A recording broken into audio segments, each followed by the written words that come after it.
Hello everyone! Another a day in my life as a nurse here in New Zealand.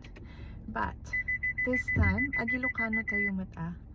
Ta adati nang i-suggest nga ni Jayso maruno kano nga video nga katipatas kumbat nga Ilocano iti sarita na. So nga, padasan tayo ni. Kat anya nga garud? September 1 tata. First day iti spring, nalpasan iti winter ngam nalamin lata dito eh. Kat umintra tayo manen, pang malam tayo manen, so agrugi tayo iti alas 2 iti malam ingana, pasado alas 10 iti rabi eh. Gagagatan tayo latan oray na makapabanno, kadolyar iti swildom dito ngam dolyar matlang ti gastos mo.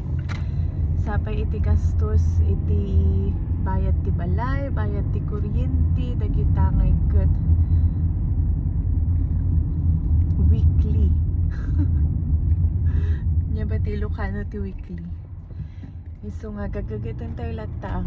Hangag balinteg sadot-sadot dito abroad guys. Pasado alauna pa ilang nasapa ak nga pumanpang na ti balay no mintra akta. Madikti maladlad daw. Diba? At dati reputation ng TV Pilipino nga basta Pilipino kano nga ikot maladaw. Amo yung matibagbaga tayo nga Filipino time. Nga matitikas jay so nga sapsapaan tayo. Kan may sapay adayo iti balay ni. Medyo agbiyahe ka basit nga umintra. Okay, nakadanon tayo dito yung pagtrabahuan.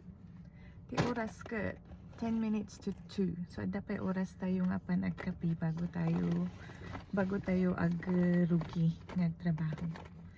Bye guys! Have a good afternoon!